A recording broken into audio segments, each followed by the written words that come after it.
So you, what were you doing before you came to Banff? Before I came to Banff, I was traveling around the east coast of Canada. Oh, were you? Yeah. Wait, what? How does that work? Before you came to Banff? Oh, before. Sorry. Because I was in Whistler before. Before Whistler, I was at home, and before COVID, I was in Chamonix. Yeah, sorry. I actually didn't mean Banff. I meant, what were you doing before Canada? Before Canada, I was working at a Tesco. Where are you?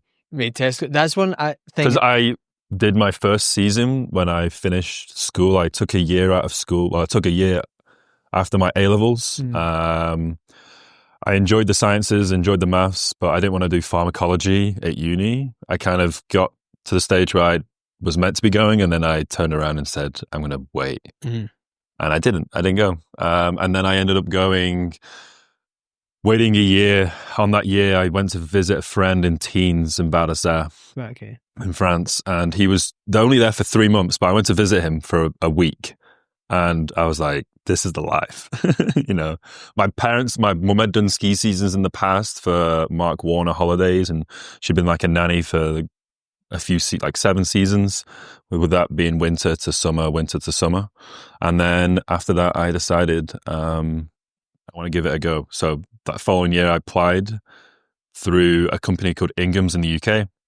They just run loads of holidays, just like Crystal Ski Holidays as an operator over here now. And I ended up getting a job as just a kitchen porter, which is a bitch's job, really. Yeah.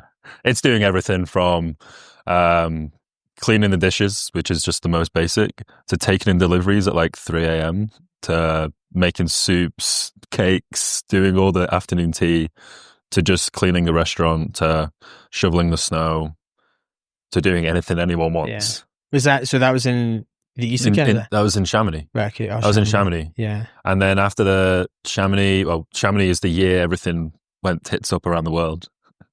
It was like, there was one case in Italy, and then we were like, oh, I reckon we'll have 2 weeks left of this. And within 4 days, we were like being told the guests had just arrived on the Saturday, as we do every single Saturday. They come on the Saturday and they meant to leave the following Saturday. They didn't even get a chance to ski. They went on the next bus out, which was on the Sunday. We had 3 days to close down the hotel, get it deep cleaned, because the company knew it wasn't going to be used for the summer. That was kind of their tell. So we completely deep cleaned it. We didn't get that fun stage of the season where you get to kind of like all that time you spent, overtime you spent in Christmas working really hard. We didn't get that. We just had to go straight home, which was the hardest feeling ever. And there was like 600 young people in oh wow, it's big. Lyon. We got a coach there. They were telling us to spread out, even though we'd all just been in ski towns for the whole season. And I got home. Within 3 days, I got a job at Tesco because I was so bored. I was used to doing something. Yeah. I also couldn't claim furlough because I wasn't working for a company in the UK. And so you had to work. I had to work, really. Yeah. And Tesco was the easiest thing. I was meant to be like a checkout guy, but they just put me in the warehouse. And they're like, he can get to the top shelf. Well, so he can pull wagons off lorries. Yeah. You know, he can just pull like carts and stuff. So that's all I did. And just work there for a year and a half. Yeah, I remember I tried to apply for jobs throughout the year, but that's when I realized I don't want to live in the UK anymore. You get to meet some characters in those warehouse. jobs, yeah. Yeah, I can imagine. Yeah. So when I remember you were talking about when you were in Chamonix and the COVID thing come out. I remember being like, there was a guy in my work who was obsessed with it at the beginning. I was like, what are you talking about, man? This would be like I didn't even think it was going to come over here. I thought it'd be like Ebola. Which unfortunately was obviously just Africa. Yeah. And you're like, yeah, never going to happen here though. And then you're like, Italy was the epicenter, and then it just spread and then went straight from there. And was that, so that kind of sucks then. So you did like the full hard part of the season, and then before you get to the fun part, they're just then by like March 29th, I was at home. Luckily our company was good, and they chartered 3 flights out of France, the last 3. Wow. Or whatever they said, they're like, it's the last 3. I'm sure it wasn't the last 3, but yeah, there was 600 staff, and They all got put on. Was it a big? It must have been a massive hotel. No. This is all from every resort in the French Alps and the okay. Austrian Alps. Like we all got coached to somewhere that wasn't, because we all flew into Geneva. Geneva's an hour away from Chamonix. That's how you would usually get there, but we had like a 4-hour coach ride. So I think Lyon's on the east side of France, and then fly out of there. I'd only just seen my parents 2 weeks beforehand. Oh, no way. Because I was planning to spend the summer in Chamonix and basically do what Banff has done to me, like do all the adventure stuff. But I never got that. So I went home and I was like, oh. And then the thing I found out is Brexit happened. And I wasn't able to go back into France anymore. Or I was able to, it's just going to be a lot harder. Well, that was going to be my question. Would you want to go back and do it? But you can't simply. I mean, I think it's a little bit simpler now. Yeah. I've never tried to go back now, but I think it's a little bit simpler. But it just became so hard because they wanted to take people from at least European citizens first for those jobs. And unfortunately, England isn't the best country to speak another language or have all these other skills that I find that Europeans have in the ski industry, Did you learn French when you were there? I mean, did you try? I mean, a little bits of French for sure. I was like working 1 week of nights every 2 weeks. So if anything happened, I had to speak to police, or I had to book restaurants and stuff like that. I could speak a little bit, and then you just lose it when you don't speak it, really. Yeah. Did you want to learn? Like, was that part of the reason? No, I was 18. I was 18 and just there for a good time, just to ski all the time. Mm-hmm. It's when I bought my first pair of boots, my first pair of skis. So had you learned to ski in the UK? From when I was 15. It's just a school holiday. Mm-hmm. My parents had skied when they were growing up with their families. But, I'm one of 4 boys, and it gets expensive to go on a big ski trip. So me and my brother, we ended up going on a ski trip at school when we were 15 and 14. And then after that, my dad retired when he was 50, and we went on a few ski trips after that, which was really nice. We got some lessons, and that's it really. And then after that, I did a little bit of a week in Teens and Val d'Isère to see my friend, and then half a season really, or a good amount of the season skiing. I do wish I could go to Chamonix now as an improved skier. Yeah, you always think you're a good skier until you get to another part of your life and you're like, wow, I'm way better than I was. I used to think I was really fast when I was 16, but you're not. Oh, dude, I used to think I was a good snowboarder until I came here. And I honestly went from thinking I was good to being like, I can't actually do this. Yeah. When you go out with people here, it's just like, yeah. Because I was maybe the same as you a little bit, where like, throughout my teenage years, maybe like every like 1 to 3 years, we'd go on like a holiday. And then as you get older, it's more of a boozy holiday, and it's less snowboarding, and it's more just you and your mates going to Chamonix and getting on it for 7 days. That's gotten though that you couldn't get the full like proper experience.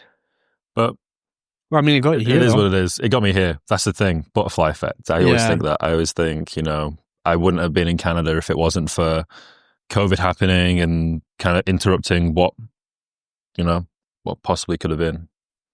And you never know. You said pharmacology before that. Pharmacology is the study of drugs and their effects. Oh, sorry. When you it's not pharmacy. Pharmacy is obviously just dispensing. And I mean, I don't really know what it is anymore. So, do you know what I thought when you said that? I thought you meant farming. Agriculture. Everyone thinks it's to do with agriculture. When you said pharmacology, as soon as you said drugs, I was like, obviously that's what the word is. But when you said pharmacology, I was like, oh, like farming of the... That's what I was asking. Yeah. That's why I was like, oh, were you like... I was going to be like, were you in a farm or... Damn, that's a really, really... Oh, it's fine. Stupid thing to think. Pharmacology, it's not a... Why that though? Was that just what you happened to do it? I think I started off when I was like 16, wanting to be like a doctor, and then it kind of fumbled. You've got a mustache for a doctor. Yeah. Right. It fumbled through to, I want to do pharmacy, but then again, I don't want to be like, I'd done work experience in pharmacies with my like parents' friends, like their pharmacists. And it was great, but it was cool. The only thing cool about it is that they have a robot that dispenses all the drugs for them. You just push it into a conveyor and it puts them away for you. It's the coolest thing I've ever seen. It's quite cool. But I was in year 10, I was pretty young and I thought it was pretty cool. The bar is quite low. Yeah. And then it was just one of those subjects that I thought, I'm actually interested in why these things work. And I've, me and my brothers are very injury prone growing up, so we spent a bit of time in hospitals. Taking a lot of drugs. Yeah. So what was it about? Like, what made you like curious about how they work? Is where? At that time, you have a lot of tutors, you have a lot of college staff telling you what you should be doing or what the options are in life. And they push you down the certain paths of like, you could be a lab assistant, or you could be a scientist, or you can be a doctor, a lawyer. You can go, but I was in the STEM subjects, maths, biology, and chemistry. So that's kind of what everyone's getting pushed down towards, which in hindsight, I would never take them again. I'd do something I'm a little bit maybe more passionate about. Did you, when you were younger, did your mum and dad like kind of dictate like what subjects you did and stuff like that? Or did you just do them because you were good at them? I just did them because I was good at them. See, I was the opposite, mum and dad. No, it's not, this isn't like blaming anything, but when I was a kid, they were like, you will do maths, you will do this. And in hindsight, even though it doesn't bother me now, but in hindsight, I'm like, I would have much rather have done like geography and history and stuff there. Yeah, history was my best subject out of them all. Yeah. Now but I don't do that anymore. Yeah. So. Do you like read history or anything like that now? I enjoy the history of Banff. I enjoyed working as a tour guide. Yeah. I enjoyed learning about the history of areas and even geology. I think that's just the history of the area that we used to be as well. So I'm really interested in that. My parents never pushed me to do anything though. Did they not know? That's pretty cool. Like I wouldn't say that's super strict, but they'd support me in whatever I did really. They'd give their professional opinion on what I should do or what I think about doing and everything like that. But they're not going to be like, you should be doing this. They both never went to university. So they just both got, my dad is a very successful guy that has no qualifications. That's sweet. Yeah. He has qualifications, I would believe. In case but not the typical ones of being like, you've got a uni degree, you've got a bachelor's, you've got a master's, a little bit different back in the 80s of getting your high school graduate. Yeah. Yeah, I think my dad's got multiple degrees. Yeah. I didn't go uni either, so I think his path and mine couldn't be any more different. And are you the youngest of four? I'm the second oldest. Oh, you're second oldest? Oh, damn. Yeah. So I was going to say, like, if you were the youngest, I guess, I wonder if they just got to the point where like, fuck it. No, I had an older brother. He went to uni, but dropped out of uni. Yeah. Didn't want to go. And he has a completely different career choice now. He went to do sports coaching, like wanted to be a PE teacher. Yeah. And now he's an executive chef. Wow. It's completely, that happened to him. But no, my parents didn't really push me to do anything in particular. They'd always support my decisions. They'd always be like, I think this might be a bad idea for you, Ethan, but if you want to do it, go for it. Oh, really? Yeah. Yeah. That's pretty sweet. But also they understand traveling when you're younger. My dad was in the Navy for a good 6 years. When he turned 18, he left his butcher's apprenticeship. Wow, that's old school. Really old school. And joined the Navy and sailed around the world and had a great time, sailed to America all the way around. And then my mum also did the seasons as an au pair. She did it in Marbella and then she did it in the French Alps. So she went and did everything, and they understand the power of traveling when you're younger. Do you think they encouraged you to do that? Yeah. I don't think they encouraged it, but throughout my life they've always taken us traveling. Yeah. Nothing to like crazy places. We wouldn't go to random places. We'd always go to pretty much the same areas of either Spain or France. Yeah. Or we'd go to somewhere around the UK, but the UK holidays always suck because it's probably raining. I know. I was saying, like, if you go, if anyone asks me about going to the UK, I'm like, just go like expecting it to rain, because then if it doesn't, like, it's like a plus, Yeah. Like, I think it's kind of, I would say it's almost, I don't know about where you're from in England, but in Scotland it's kind of the same as here, where like you can literally have 4 seasons in the one day. I'm from Blackpool, so okay, so that is. Are you from Blackpool? Is it still as much of a party place as it used to be back in the day? Because Blackpool was the place that everyone in the UK would go to. Not really anymore. Nah. No. It's dialed down. Is it? Yeah. Just because people aren't doing staycations anymore, they're all flying to... COVID definitely reinvigorated that for the town. Yeah. People... Well, it's a cheap place and cheap places attract different people. Yeah. Right. My geography of England's terrible. Is it? It's like kind of north. Northwest. Okay, It's right. just below the Lake District. Oh, okay, It's sweet. closer to get to Scotland than it is to get to London. Is it? Yeah. Yeah. So that's random. Like, why Blackpool? We had then? like Glasgow Fortnight. Like, Oh, yeah, literally no, every Glaswegian yeah. would be in Blackpool, and you wouldn't hear an English accent because they'd be over in the B&Bs and everything like that. Why do you Blackpool then? Because I like, say if you said What? Brighton, that would make sense. 'Cause It's a historical Victorian place. right, okay. It's always been a Victorian resort. It's Is it nice? Like for someone who's No. not there. All right, okay. it's pretty run down. There's not a lot of funding in Blackpool for sure. I think it's seasonal. It's very seasonal. It's a tourist town. You know, in the winter there isn't really much to do apart from the illuminations. You know, turn off. You know, it's like Blackpool illuminations in here. Yeah, that's in the winter, but it's pretty cold. Gale force winds, raining. It's pretty cold on the seafront. Mm-hmm. You know, not as cold as here, but cold. Yeah, well, it's Wet wet and cold. Yeah, and then the summers can be really nice. You know, you have the fireworks show, you have the air show as well comes there. So there's still attractions to go and see: the Pleasure Beach, the Sandcastle, Three Piers, a nice coastline to cycle down and around. Lytham Festival is kind of a little bit south of Blackpool, so where all the posh people live on the coast. It's where they play all the rugby and stuff. yeah. So it's really nice, you know, really nice to go to. But Yeah. I think it's just embedded in history that people would go there to escape from the industrial towns in the north and go to the seaside where they used to think that, you know, it was really healthy for you. The same as the mineral hot springs here. That's the whole reason why Banff is a place, is because of the fresh air that we have in the mountains. They're very similar, but they're not similar. Yeah.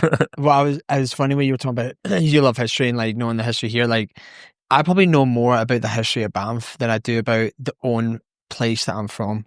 Like, not the Scotland as a whole, but like the little like village that I'm from. I find it. I mean, we obviously work in tourism, which is kind of mad. Yeah.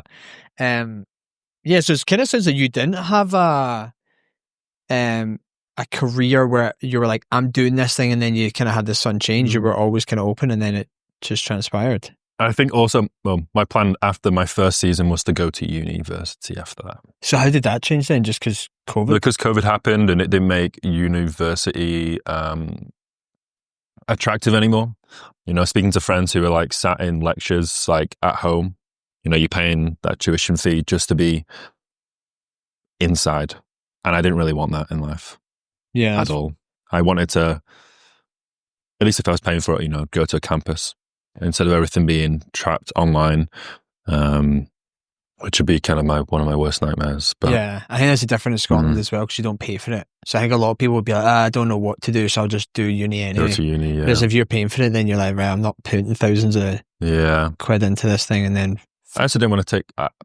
And I saw it throughout the years, and I've seen it throughout the years with my friends. Is, you know, some of them did drop out, or take a different course halfway through, or they're now in jobs that completely do not relate to their degree, and it makes me a little bit more, I don't know what the word would be. Thankful, comfortable with my decisions. I'd say, yeah.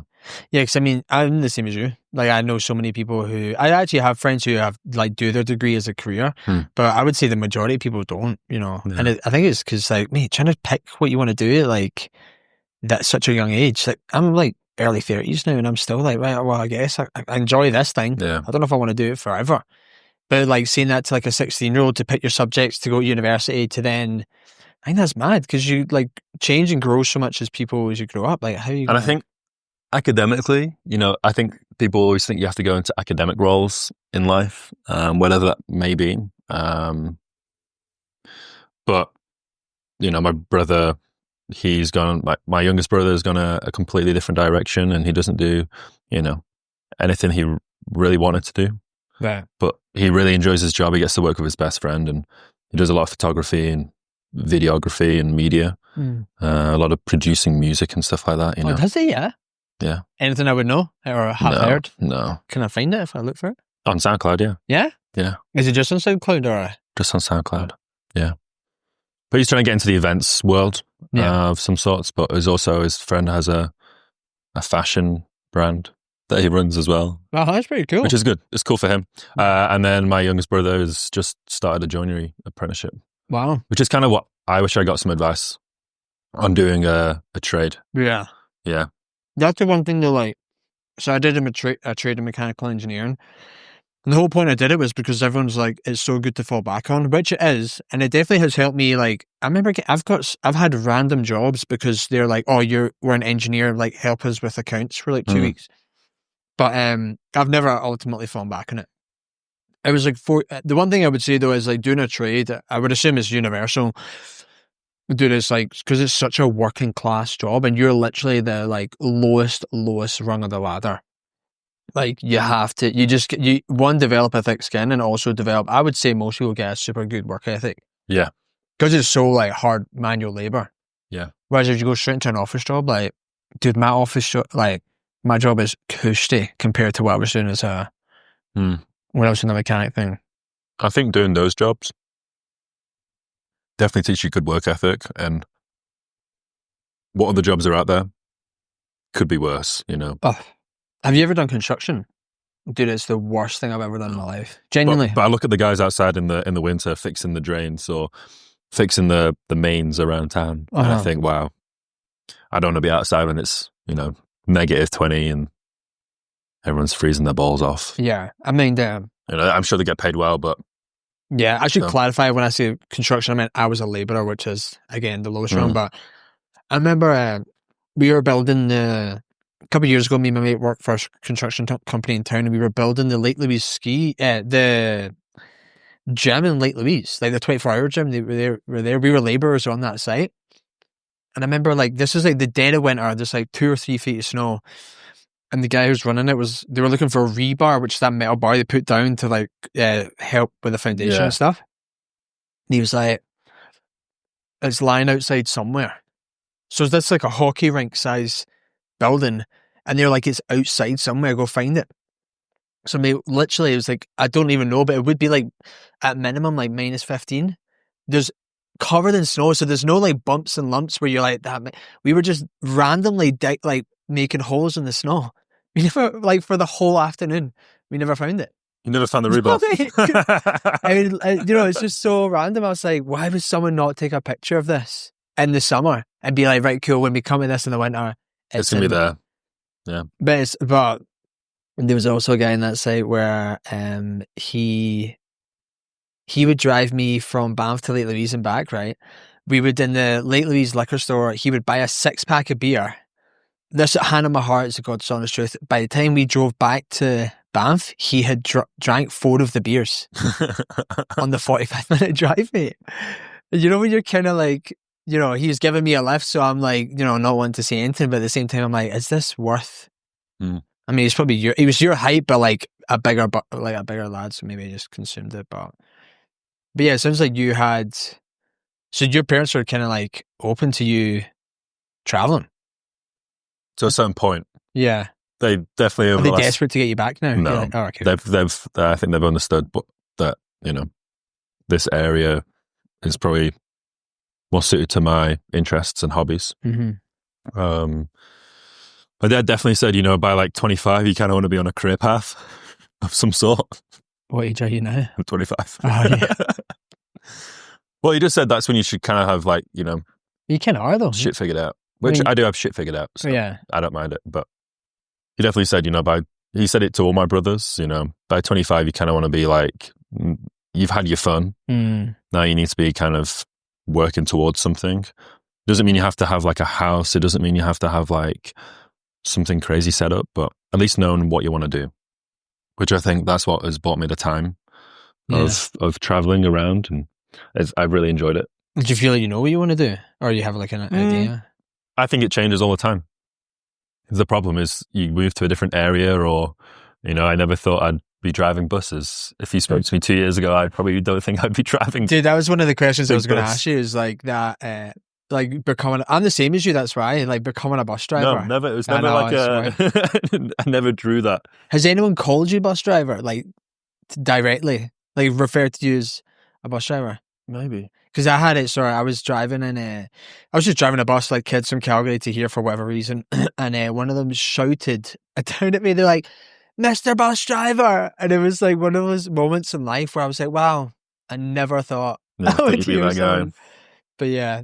So No, I think I probably have been called it before, but no, I've really enjoyed a different occupation. I never thought I'd be able to get it, but it's just chance that I got a driving job, and then from there it's just kind of snowballed into one thing after another. Yeah. But has there been like a common I know you say it keeps changing, but is there like a common theme where you're like, okay, I've done all these different things, but this one thing is not like as in I've done a bunch of different careers, but while I was doing those careers, like in my personal life, I was kind of always like into like the outdoor pursuits and shit like that. So that's kind of always been like... It'd probably be something into outdoor pursuits, but I definitely have a thing about like not speaking it too much, because sometimes it might not happen. Right. If you just let it be, then it probably will happen. So you're like kind of the opposite of law of attraction. You're like... Yeah. Because it's like when I was younger, it's like, I want to be a doctor. Like, I'd love to be a doctor. Yeah. And then it never happened because, my grades actually weren't good enough, which is completely fine. So and then after that, I was like, oh, well, I don't really know what I want to do after I kind of didn't go to uni.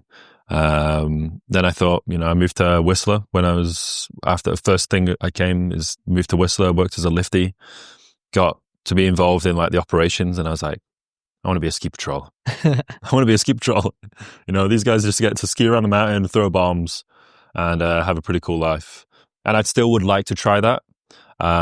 It just doesn't work for permanent residency purposes. Has to be some form of a skilled job for the knot codes. And ski patrol just isn't up there at the moment. It used to be, I believe, but it just isn't one of those. Yeah. Class as a recreational job. Is it? That's kind of wild. Bus driving is classed as a skilled job. Is it? Yeah. That is kind of... It's kind of crazy. Well, it is skilled because you need to drive, like being a ski But patrol, I think it's first aid and shit. Yeah, it's kind of crazy. Right, but I would love to still try that. I did have a little bump in the road. Like after 2 years in Canada, I was like, what am I doing? And I got an RO and extended it past that.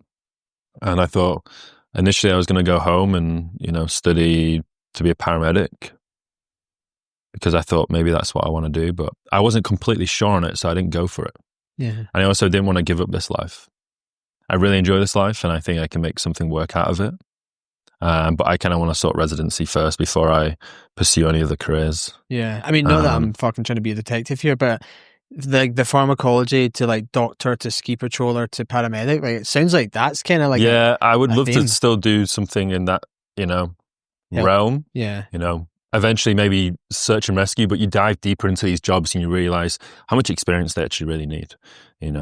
Mountain guide is, it'd be a pretty sick job to just get people out and take people in the mountains for a living, but it's so expensive. It's a lot to get there. That's more of a 30 goal for me, is just to focus on my own hobbies and then move on from there and maybe take people out in the mountains. I had a little taste of that with DBT, and just, go snowshoeing with people and group management and take people on hikes, which is cool because, these people kind of look up to you as, you're the 23-year-old that's taking them on a hike. But honestly, fill me with confidence that I can do that, that I can do the stuff, because I do it all the time by myself. When you first did it, were you like nervous about the group management of it? Kind of, yeah, because people are looking. You're the driver. You're the guy in charge. You're the driver. You're the talker.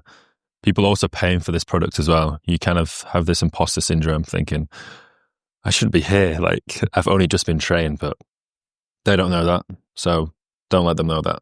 Yeah, have way more confidence than you need. And is that something that you've? Because I do the same. I actually think the same thing, obviously, because it makes sense. But like, I have to like, I've learned that through like reading books and like educate myself. Or did you do that as well? Or did you just like intuitively know you're like, just keep fucking talking and don't make it sound like I don't know what I'm talking about?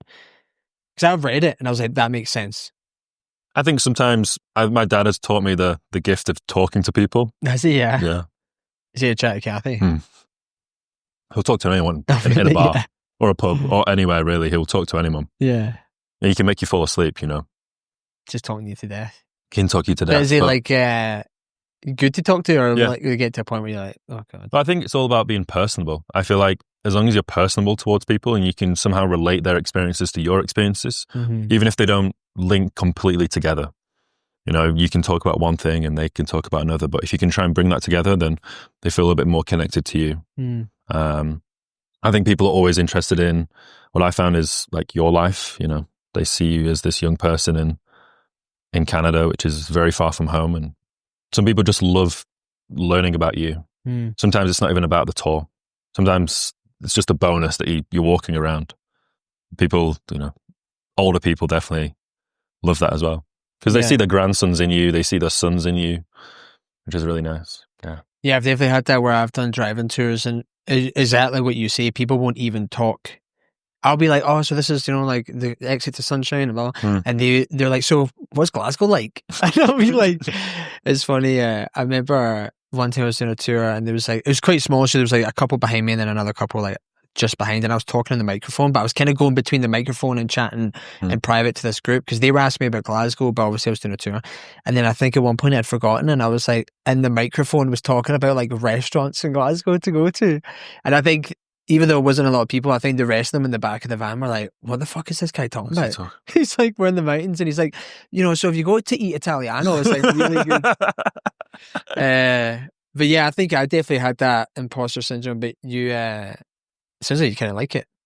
I enjoy Not the imposter syndrome, sorry, but you enjoy the management of it. Yeah, I enjoy the group management. It's just nice to have like a different job. I was very nervous at first, knowing that people are paying for a product, and I've only just learned all this information around here. But luckily, I had enough resources, and you know, if you're interested in one thing, which I've always been interested in history, so knowing the history of the area around me was like I enjoyed it. And I think if you enjoy something, then you're going to put a lot of passion into it, and people can see that. And yeah, as long as you say something with confidence, yeah, that's fine, you know. Yeah, like our friend Gavin sent me a podcast the other day about someone who's talking about like podcasts, obviously, because that's what I'm doing.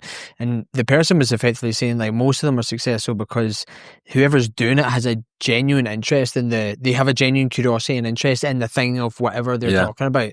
And those are the ones that take off because people feed off of that. They feed off of like an authentic interest in a thing. Sure. You know, and I think obviously with us living here, like there's so much history that you and I know that you wouldn't even think of as like part of the tour. Like the amount of times I've like just been chatting about something like totally off the cuff, and they're like, wait, what's that? And I'm like, oh yeah, like, you know, I'm not just like spouting there like Banff was like from 1888 or wherever it was. But yeah, they're very like basic Banff 101 tour, you know, there's always those, but like there's a little like intricate details that, you know, hit through history that have made the town what it is today. And it is crazy that I know way more about this place than anywhere else in the world. No, I know, I'm the same. So the like jumping back slightly, so obviously you were saying that this kind of like suits your like where we are just now, which is Banff National Park, suits your kind of like hobbies and stuff. Is that why you decided to come to Canada, or did you for skiing?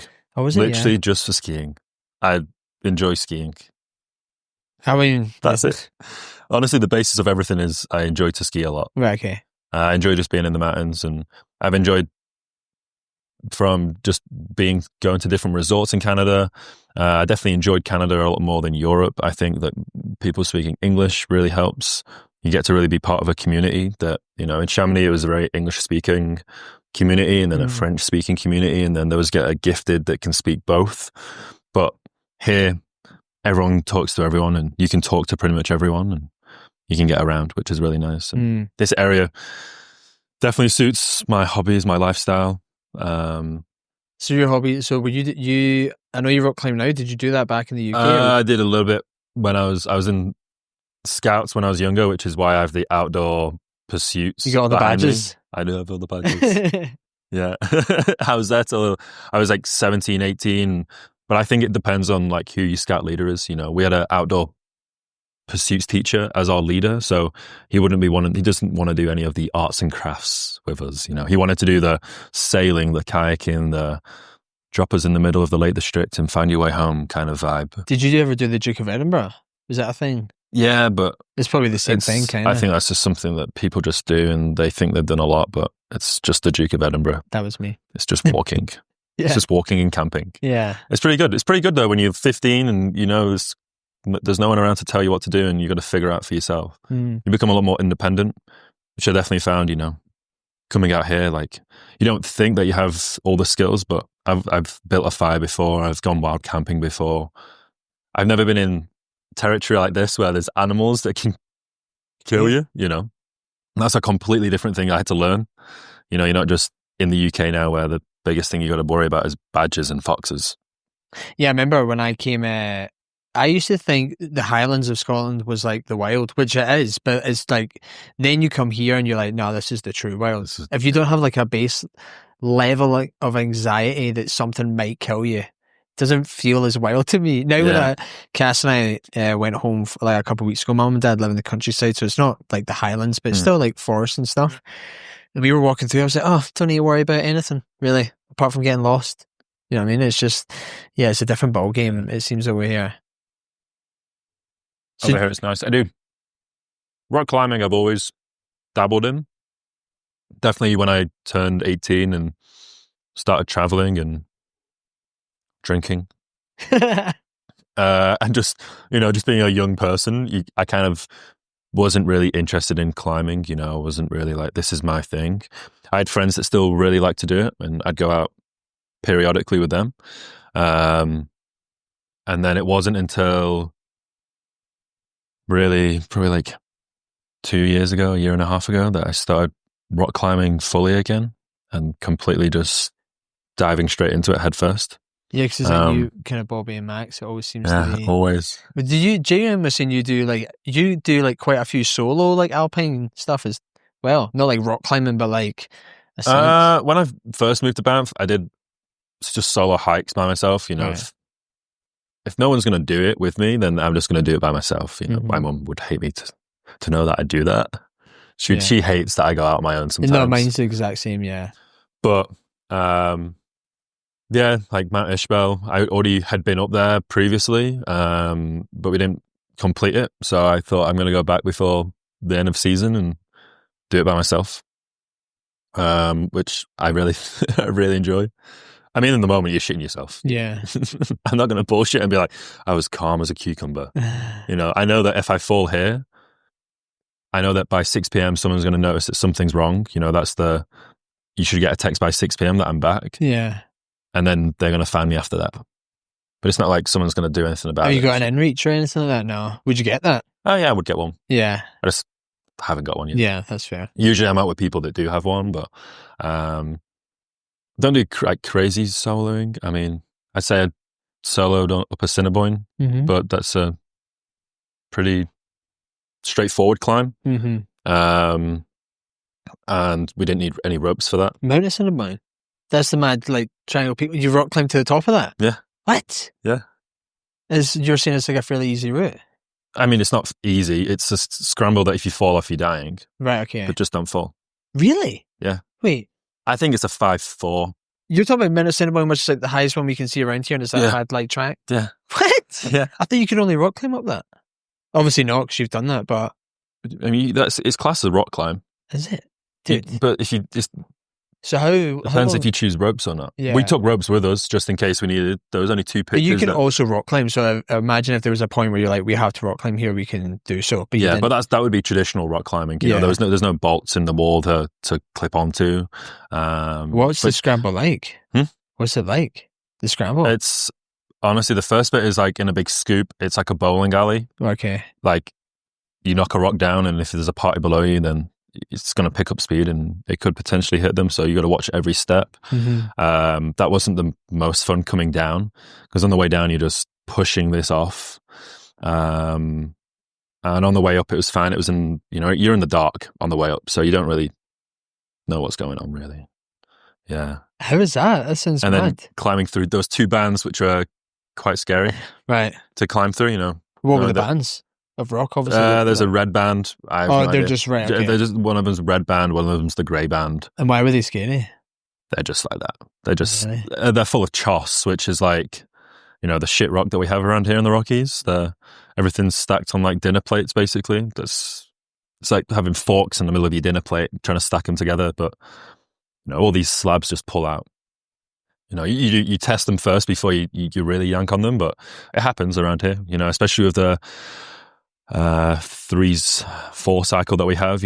All that rain that we get comes into the porous limestone, expands, cracks this rock, making the Rockies even rockier every single year. Yeah, that's what causes there's a couple of climbs that fell this summer in Kananaskis, a couple of big rocks that fell off. Bow Falls Glacier, Bow Glacier Falls. Yeah, I saw that. That big incident. That's what it's caused by. Is Oh, is it? That can happen. I didn't actually know that. The porous light. It's just really porous around here.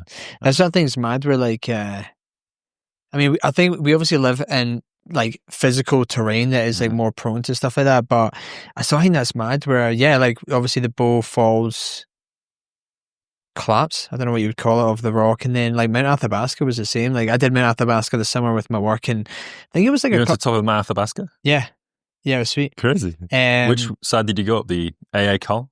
No, we didn't rock climb. It's actually was a very, once you do it, you realize it's actually just a really easy hike. But obviously, it's not easy in the sense of like you're going over crevasses and stuff. But like the reality of it was, we literally just hiked. So we went up and then over the ramp to the right, and then kind of up this. Like if you're looking at it, you go up through the crevasse, and then you take a right, and then you go up the ramp, and then that was it, dude. It was actually a really easy hike, but it's obviously just like the fact that you're on the glacier and stuff like that. But that was like my first proper alpine climb. Yeah. Oh, did you? I did the AA Col, which is around the side. It's a classic route to get up. Oh, maybe that's. There's just like a big ramp. Yeah, that's exactly what I did. Oh, maybe that's. I think that is it. When you do what year, time of year? Like June, July. It's kind of Was early. it covered in snow? Yes, it was. Yeah. A lot of snow. Yeah, it was. Yeah. You probably just went up the classic. Yeah, I think it was. Yeah. It was funny. You realise that the only thing that is scary about those hikes is the crevasses below you. But yeah. So we got up to the bit right before you get up there, like you're going up the ramp part, and my boss was like, we were kind of like, just pretty steep, hey? Yeah. We were looking back, and he was like, "See those little like just these slight little dips in the snow?" And I was like, "Yeah." And he's like, "Crevasse," and I was like, I wish I hadn't told me that until we'd like gone back down it. Yeah. But we went the way in which there's kind of like there can be, it's like an avalanche path-ish, or like if the snow goes, it will take you over like a cliff. There's like a 10-minute bit, and that was the only bit that we had to somewhat be pretty speedy through. On the way up, it was fine because it was early and cold. I can't remember why I brought that up, but doing Assiniboine just seems kind of wild. How high is that? Is it higher than Athabasca? I think it's higher than Athabasca. It's 3,000. What was it like at the top? You can see the prairies from the top.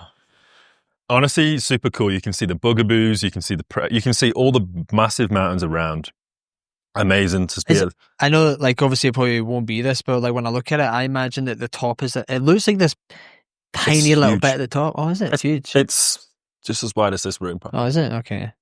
Which is the common thing that, when I post videos or you see like certain bits look super small. In reality, they're at least like 5 foot wide, and they're actually quite large. I'm not on a knife ridge. Like Lady Mac is like, you're on that little knife ridge, you saddle across to get to the top. But Assiniboine, it looks like very sharp, but once you're actually on it, it's very wide on the ridge. There are parts where like you can look down one side of the face and you can look down the other side. There are parts like that. But for most part, we just had to watch our footing because it was a little bit icy up there. Yeah. And what do you think, like, when you're in those positions where you're looking down one side and looking down the other, are you shitting yourself for it? No, dude, I got past that point. And I still I do get feelings like that, though. When I was, like, doing stuff on my own, I do get I'm a little bit nervous here. And what do? You just, like... You have to go through it. I think from it, yeah. Fear isn't a bad thing at all. Yeah. I don't think it's bad to be scared. Sometimes it brings out the best in you. You just, like, make a point of not letting it take control. Yeah.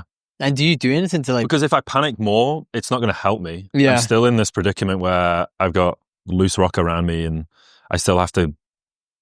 It's like still 4 hours back down to the hut. So if I can't lose my cool. It almost forces you to be... Yeah. Yeah. It's almost like if you had an out, you might actually panic because you're like, well, I can go that way. Yeah. Yeah. If you're in a comfortable situation, you start panicking, then you know that your bubble's around you. But in that situation, me panicking is not going to make my partner's life any better, and it's not going to make my life any better. Yeah. And I've experienced that, like in the mountains. People do have their times where they get really panicky, especially if they've never been out in the mountains before, which happens. Throughout time, everyone has their own moments in the mountains where they just go off on one, or they really panic. But I think trying to keep you cool really helps with partners, and that's why you pick the same partners each time, and you don't really go out with new partners all the time. Have you ever been out with someone and you're like, I'm never going out with you ever again? Mainly, maybe sport climbing. Right. But no, I feel like I choose my partners quite well. Mm-hmm. They choose me quite well. Yeah. Well, it's obviously just because sometimes I'm the one, especially these last 2 years, I've been the one that's been learning a lot off, people like Bobby. Yeah. You have to have mentors. You don't just start watching YouTube videos and go for it.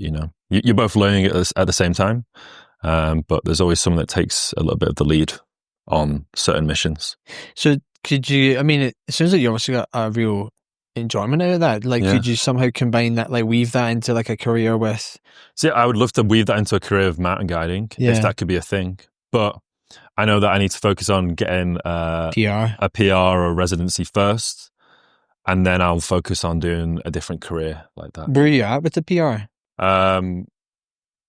I have chosen to do a year diploma through the UK to get my education. Like more points? More points. Okay. So that hopefully by June, I'm going on my last visa in November, my last year. We'll see after that. For a year? Hmm? So it starts in November for a year? For a year. Okay. Where are you going to study? What am I studying? I've already started doing it. What is it? I started it last February. Right. Natural sciences. Oh, sweet. How's that, studying online? Online, it's hard. Is it? Yeah. How come? Just because you're... It's funny that I was talking about I didn't want to go to uni during COVID. No, you're in Canada doing uni. But now I'm kind of like on the laptop doing it. But I think Open University is the best thing for me. I didn't want to go back to the UK to have to do this. Mm-hmm. It means that I'm able to do this online. Are you able to tailor it at all to where you are right now? Certain topics, certain topics I can really hone in on where I live, and especially the geology side of things. Mm-hmm. But even some of the cycles, like, how glaciers are formed. It's like I get to step on these glaciers, I get to actually walk on these, and, I still find it fascinating going on some of the glaciers, and you see how much dirt, that it's not just like pure ice. It's not just pure snow. There's little bugs on there. There's, you see these mounds of soil in the glacier, and you think, okay, this glacier has seen a lot of time, which is always nice to link to the topic. And there are certain topics I'm not interested in. I'm not really too interested in like plants or anything, but I enjoy it. Luckily, it's only a year. It's a little bit more than a year just because of the way the months work out. But I should be doing my next June and get all my education in there, get all the paperwork and send it through and just get it in an applied status, and then just cross my fingers and see. Yeah, and then you get the diploma, and then you can get more points than PR. Yeah, that's it really. So do you think your long-term goal, or like at least for the immediate term, is to stay here? Yeah, for sure. How long? So you were saying you've been here 2 years. I've been here for 3 years. You've been here for 3 years, damn. I moved here in 2022. Okay, cool, yeah. So this will be my 4th year in Banff. Nice. Crazy. And how have you found now that you've been here 3 years, and I would imagine it changes every year, but how do you feel the comparison between the UK and here? And would you, as a second follow-up question, would you ever go back to the UK, do you think? No. Nah. I'd never go back to the UK. Ever? Ever, probably. Well, no. Yeah. I mean, unless I had to go and look after my parents or something happened at home. Move them here. I mean, you got 4 brothers, you got 3 other brothers. Yeah. Someone can like take care of them, but I don't know. I like the lifestyle here. I believe everyone's a little bit friendlier. Maybe it's just because I'm in a mountain town. Yeah, very and I get to meet all these crazy people, all these pretty fascinating people throughout. They come here and they're all in it for the same purpose most of the time.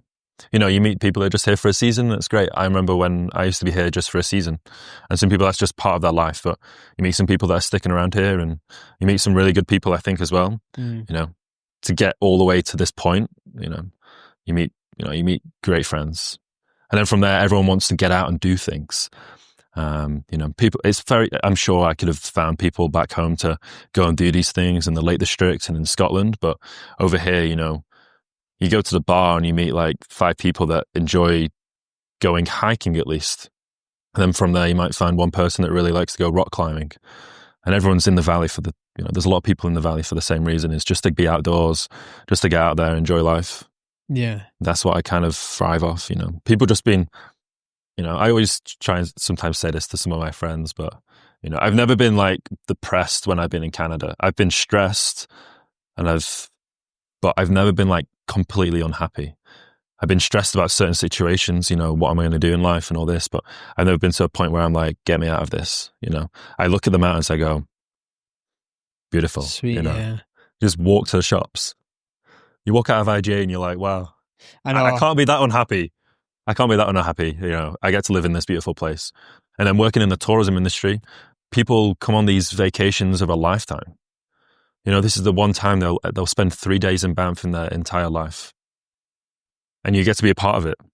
You get to either, you make that holiday. So you count your blessings a lot, I think. Yeah. Living here, You seem like you're quite grateful then. Like you have an attitude of being grateful. Yeah. Because it's not, not everyone can get to a point where they can live in Canada. Some people don't even make it through the first few months because they can't find a job. And, everyone goes through that crappy stage, maybe in Banff of, maybe not everyone, but a lot of people do, working in hospitality, I worked in the kitchens for BHC for a while, which is, just for staff accommodation, really. When I first moved to Banff, I didn't have a job lined up. I didn't have accommodation. I just drove over here with 2 of my friends from Whistler after I meant to do a season in Whistler that following year. I was meant to go back to Whistler, but I said, let's take a risk. Let's go to Banff. I don't know what it's about, but I've heard it's where you can go skiing. And from there, I lived in a hostel and then got a job in the kitchen. Stuck to the kitchens because that gave me accommodation, which is the hardest thing in the valley to find, I guess. And then from there, it just kind of has always improved as I've got a little bit older, a little bit more mature, a little bit more skills under my belt. And, sometimes it's about who you know, not what you know. Yeah, I would definitely say so. Yeah. It also sounds like you're very comfortable with uncertainty. Like I think I'm probably slightly different. Where like I am now actively trying to foster the comfortability with not knowing what's going to happen. Like I was one of these people where I moved to Canada and I was like, right, I've got my job, I've got my apartment, I've got all this stuff lined up. Whereas you and various other people, I'm so envious of, where you're just like, yeah, I just thought this was a cool place to go and I'm just going to figure it out on the way. Whereas I'm like, you figure it out though, I think my dad has always told me though, my dad always, I have these dad sayings in my mind and sometimes I write them in my notes because, I hear them all the time, What? Just like, count your blessings. You've got food, you've got water, you've got shelter. Mm-hmm. You're better than most people in the world. You've got all these three things. Anything else is a blessing, really.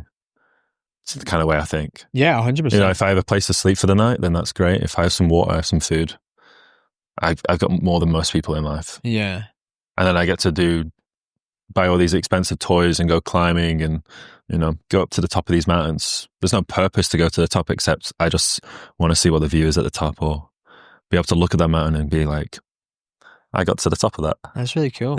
Yeah, it sounds like you get more value from like the experience of doing things as opposed to the materialistic, like I've got a nice BMW or whatever it may be, which I think is I think it's the opposite of the UK mentality. Like I feel like most people I know, not necessarily my exact mates, but I think the UK mentality, if a broad stroke of the brush, would be it's like kind of how you're seen with regards to what you're wearing, what you have, a car. Whereas it doesn't sound like you have that mentality. You're more like, as long as you have your basics covered, then you want the experiences over the. Yeah. And definitely when I was in the UK, I definitely had that, a year or two when I was in college and, you get to wear whatever you want and it's all about trying to impress the next person, Bought my first Canada Goose jacket. Oh, did you? Yeah. And now, would you ever buy a Canada Goose jacket? I've got that Canada Goose jacket and it's so ripped, but I still wear it because it's still like on purpose. But yeah, I'll never wear it just as the Canada Goose jacket. Yeah. I'll always cover it because I'm like, it doesn't really make sense when you're in Canada. No. That one myth you find out is that Canadians do not wear Canada Goose. Especially in Banff, it's almost like if you wear Canada Goose, people are like tourist. For sure. Buying fancy clothes, trying to impress people, and going out to the bars and the clubs, going for these nice dinners and all that stuff. But you realize that eventually no one really cares about what you're doing. Mm-hmm. Everyone's on their own path. I know back home, I do sometimes compare my life to people that live back home, and I think, wow, I've had all these great experiences, met these, especially in Banff, it's such an international place that I get to meet, Americans from Georgia, I get to meet people from Brazil, from Argentina, Australians, met Australians for the first time when I was in Whistler. Really? I never met an Australian before. Oh, right. It's, I guess, or, just being able to meet people from all around the world is also, I think, a very class thing because, in the UK, I don't think people get a chance to do that. They go to Spain, they go to France, they go to these European countries, but they maybe never immerse themselves in that culture. Do you think it's shifted your perspective, on people and things? The fact that you have met so many different people from so many different places, you can't just be like, I know you didn't say this, but a classic one is like all French people are something. Yeah. And then you meet 1,000 French people and you're like, well, they're all completely different. Yeah. Or name a thing in a place, but do you think it has shifted your perspective? Oh, for sure. Yeah. I think that's the beauty of traveling. I did go around Europe when I was 18 doing the interrailing thing, which was really cool, but I wouldn't say I immersed myself in that, but being here where you meet people from South America in the kitchens, and you just find out that you're completely the same person. You've maybe not had two different upbringings, but you're in the same place now. Same with people I've met in various jobs. Yeah, everyone has a story that they somehow got here. People have either had to make it work in Banff for sure. Getting the housing and trying to sort that out, it can be quite stressful at first, but. And I mean, I didn't actually really think about it because I've never been, so I never thought about it this way. But I guess if Blackpool's a little bit of a tourist town, has moving to Banff not been that much of a switch for you then? I know it's a completely different kind of landscape, but because I think for me, I've never lived in a tourist town, so I think for me, for the first beginning of it, I was like, maybe subconsciously, I don't really care too much about the tourists around. Some people are like, I fucking hate tourists. Yeah, no, I don't care. But it's what the town thrives on. I understand that's what Blackpool thrived on, is that no one has a job in town. I used to work at a Wetherspoons in the summers. If no one comes to Blackpool, then I don't have hours. That's the way it works. So maybe I've just been completely used to the highways, the motorways being completely overrun with traffic, not being able to get out of my house because there's loads of people around. I'm going to the coast and there's so many people there. I'd say I'm probably more used to it than most people. Yeah, and that it changes. In the winters they're a lot slower. In the summer is when everyone makes a lot of their money. But maybe it's a little bit different because here everyone that has a job is typically in a tourism role or a hospitality role, whereas back at home you can kind of choose if you're just a normal, my parents both have just normal jobs. They're not linked to tourism or hospitality at all. So, they're just normal people that go to work. Yeah. And do you think, with regards to the seasons, do you have you were saying obviously in Blackpool, I assume summer's packed and then winter kind of chills out. Here it's obviously pretty busy both. Yeah. Winter and summer. Do you have a preference over off season here? I mean, maybe skiing is your thing, so that might be winter, but also, can I ask you, right? Before you moved to Canada, when I moved here, I honestly thought Canada was eternal Lapland. I was like, I guess it's just snow and ice the whole year round. For sure, yeah. I never thought of it as a summer playground. Ever. And I've been trying to convince people, everyone back home's like, oh, when should I come? I'm like, come in September because it's still summer, but it's kind of quiet. And they're like, September? What would you do if you don't ski? And I'm like, yeah, but it's... Yeah. And I think what's crazy is they don't understand that you can ski till May. Yeah. That's the crazy thing, is that the seasons change so quickly here.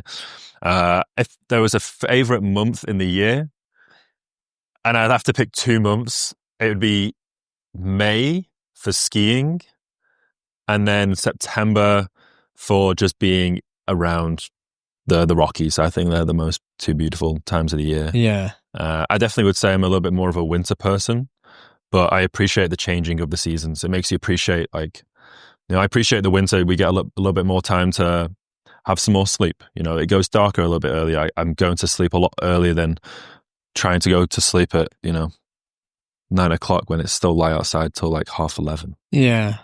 Or in the winter, you get to rest a little bit more, and you just get to appreciate that. You can actually slow down in the winter. You can focus on yourself a little bit more. Do those inside jobs that you don't want to be inside for in the summer. No one wants to be inside in the summer in Banff.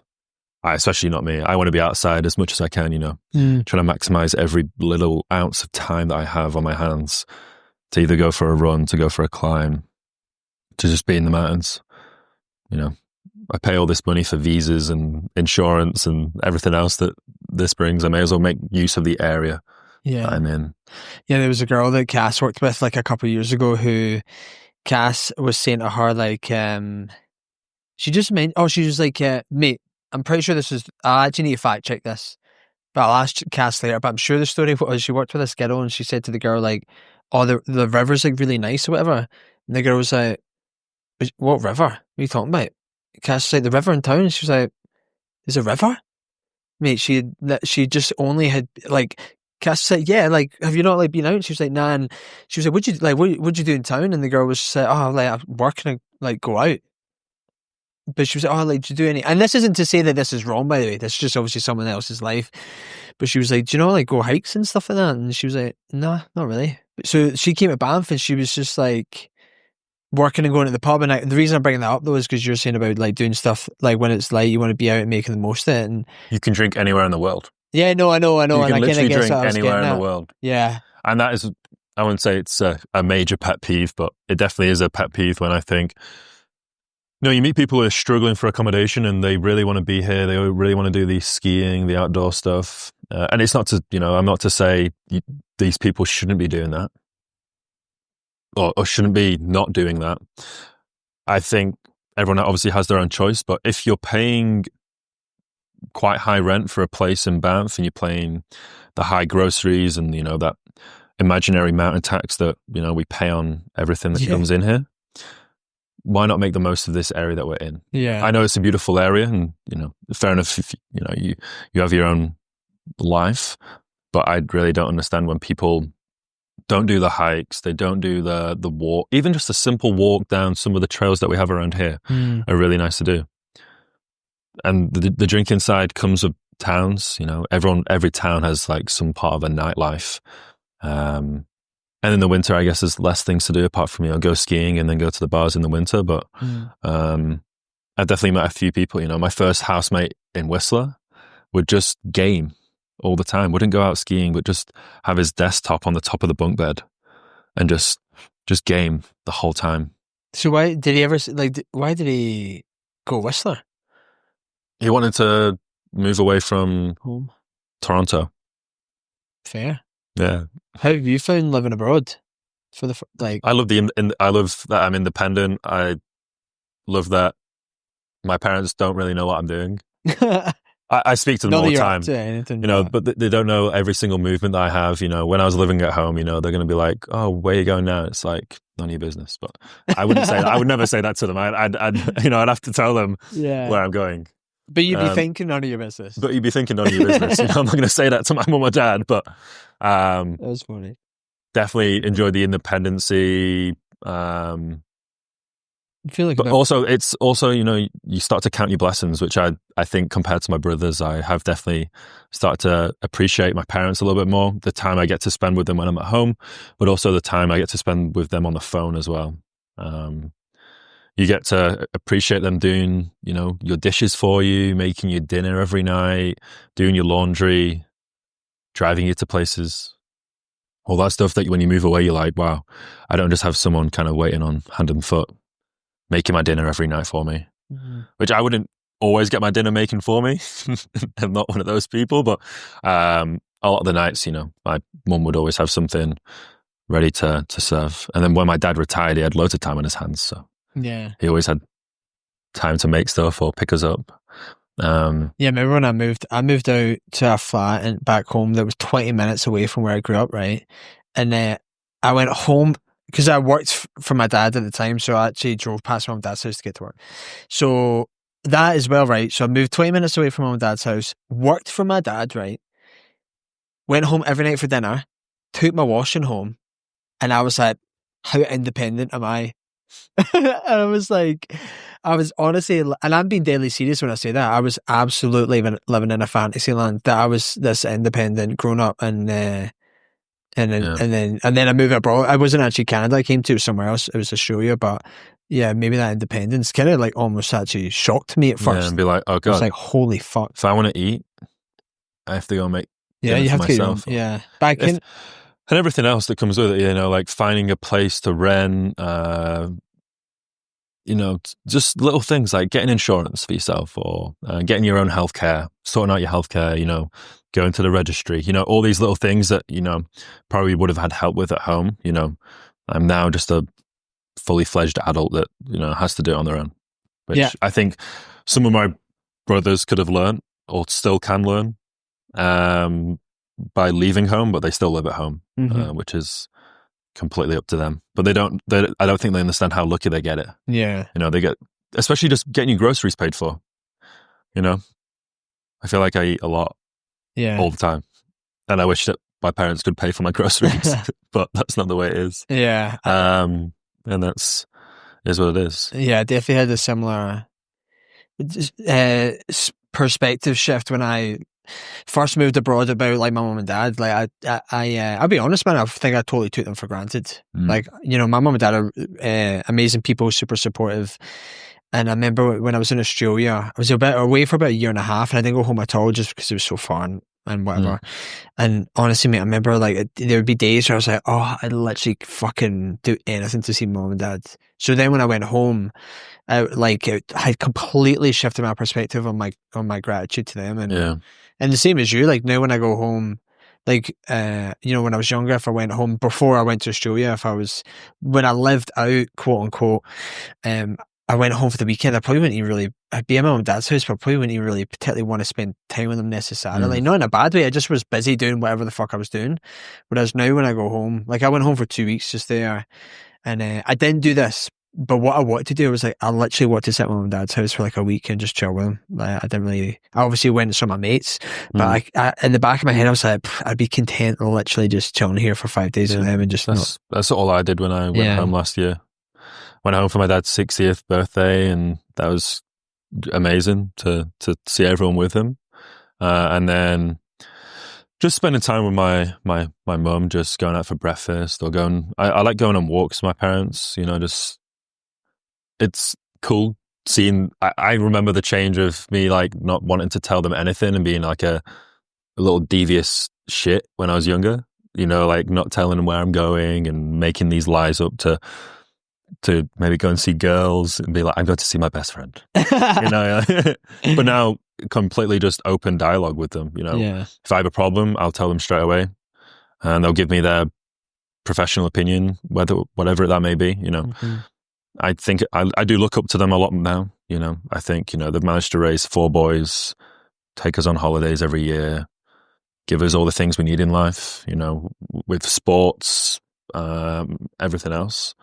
Didn't your mum want to get on? I definitely think, she did want to go. I'm going to keep going. She'd wanted to go as the last child was meant to be a girl, but oh, mate, that's brutal. No. Baby Lucy became a baby Lucas. Oh, is he everything she wanted him to be apart from a girl? Obviously, I think she loves that she has all boys now. Yeah. So much easier to handle. Yeah, I can imagine. I think. I mean, at the time when everyone was like going through like pubescent stage and everyone's eating the house down. That was probably a tough time. You're all quite big, am I right in saying that? Yeah. We're all 6'4", 6'5", 6'6". Is your mum and dad tall? Yeah, my mum's 5'9", my dad's 6'3". Right, okay. Tall parents. Yeah. Fair. But, you know, for them there's nothing but. And do you find you were kind of chatting about your brothers and you were like, it's up to them to do what they want to do. Do you find it hard to not kind of come across as being preachy because you have travelled and done a bunch of stuff? Yeah. You don't want to be... Oh, I get some abuse off a singular brother. Oh, do you? Yeah. He's like, You know, fucking stop you live telling in me. a fairyland. You Yeah. can't give me advice. You know, you don't live in the real world. You know, you ski every day. You know, it's very foreign to people that live back in the UK or Mm. live a very normal life. You know, Yeah, I but I also still have to pay rent. You know, I still have to pay for everything. You know, I always like to say, but you know, you don't pay rent and you don't pay for your groceries. you know, what does he say? Oh, it'll give me some back. He would just change the conversation. Yeah. No, Yeah. no, I definitely, yeah,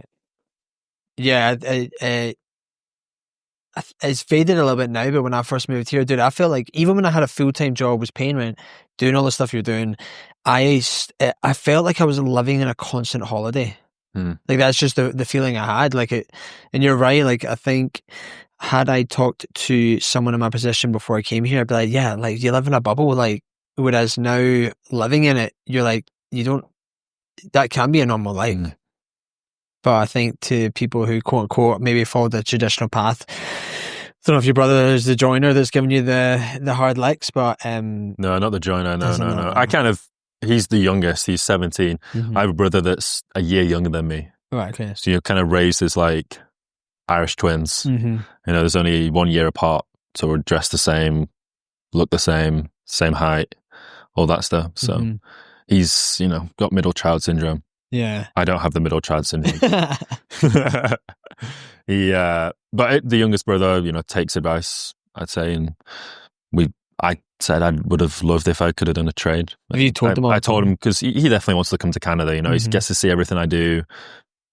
He definitely dislikes where he lives. You know, he wants to see the world. You know, he's very almost like an only child because there's 7 years between us and him. So he got to go on these really nice holidays. You know, when my dad was retired, you know, getting to go to, you know, the Middle East, getting to go to some of these places that I'd never ever been before. Mhm. Just because he's the only one at home. They can pay for him. That's completely fine. But he's going to go into his joinery, and I said, this is what you want to do before. If you want to come to Canada, I'd say get a trade. That way you've got work lined up as soon as you get into the valley. If he ever comes and moves over here in, you know, 3 years' time, it's going to be really easy for him to move into the country. Mm-hmm. Having a brother who hopefully will have some form of PR.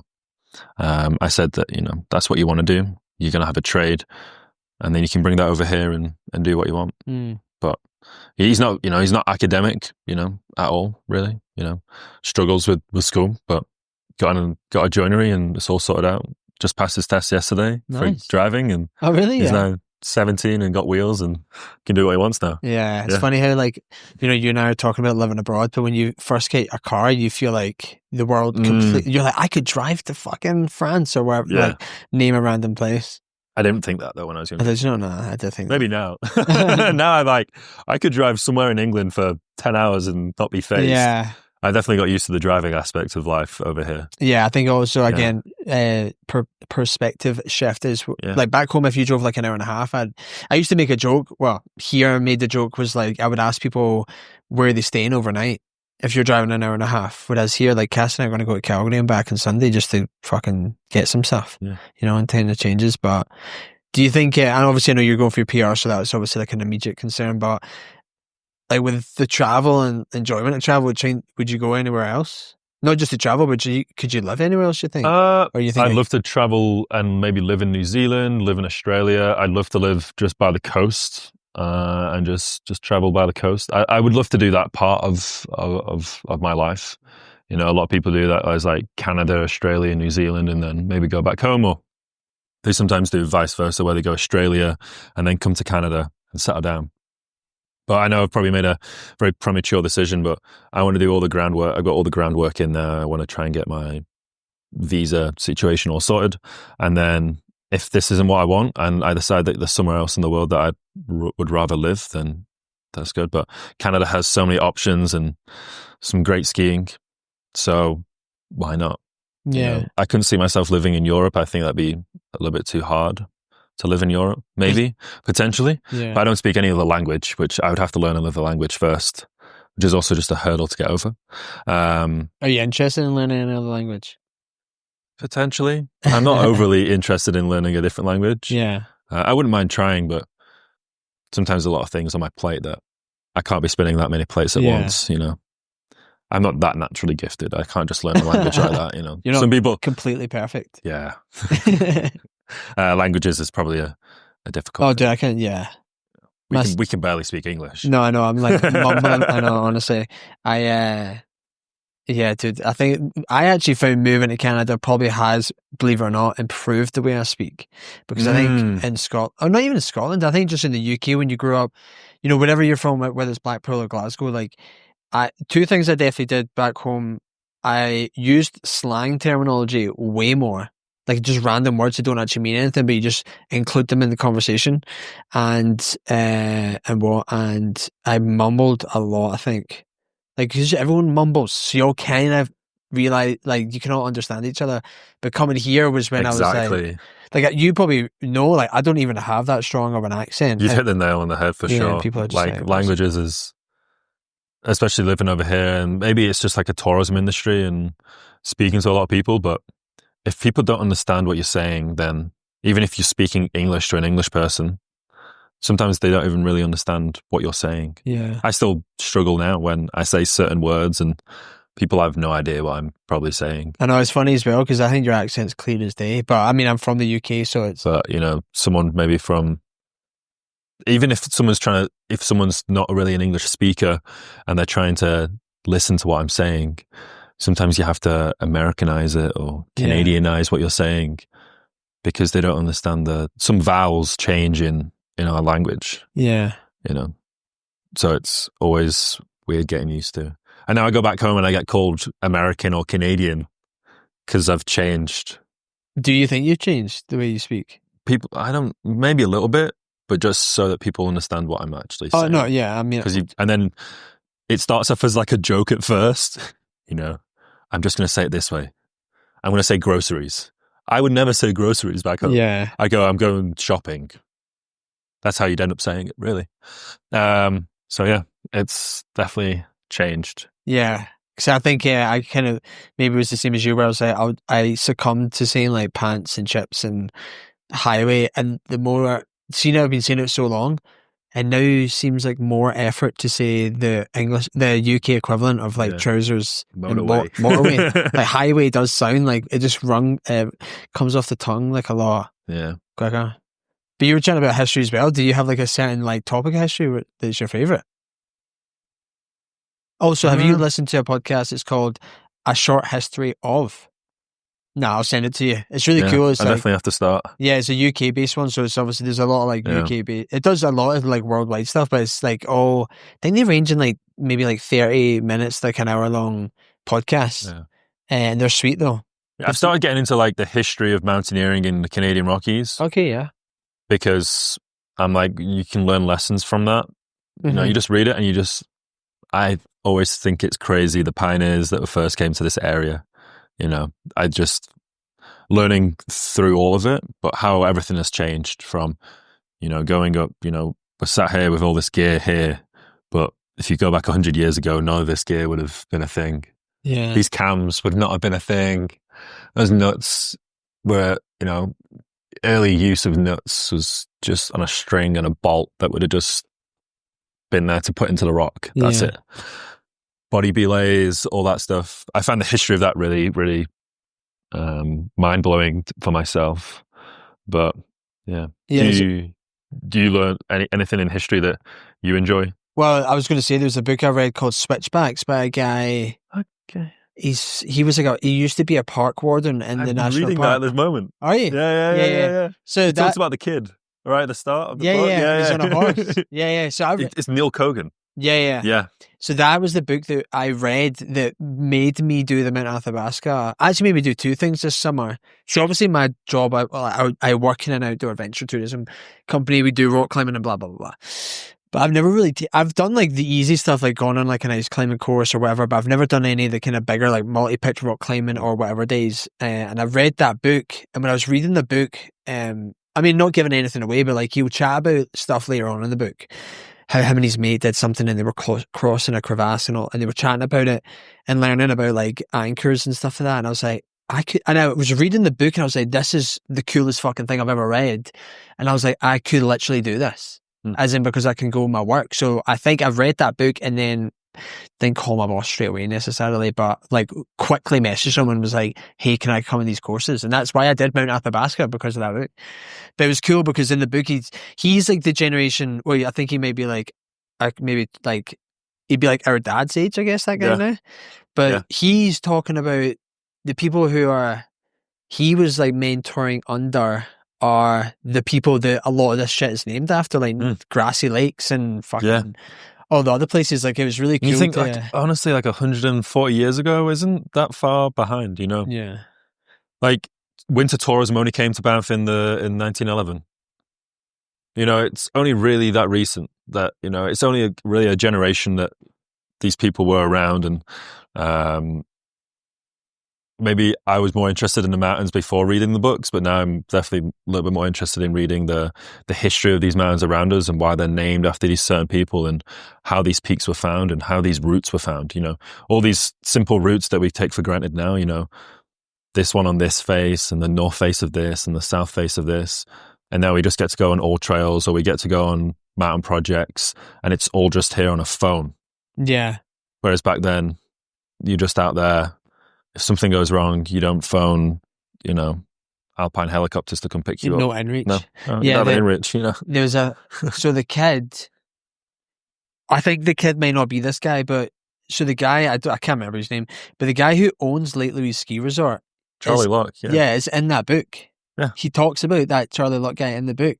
He did the Grand Traverse all the way from Jasper to Lake Louise and did some crazy missions around the Valley of Ten Peaks and circumnavigated things. And you just think, wow. Yeah. Like, you know, we have all this technology these days, but back then it was a little bit different. And that's only the 60s, you know. Amir's Kula on Mount Temple only got skiing in, I believe, something like 1969. Oh, really? Yeah. It's only recent. It's someone's our lifetime ago.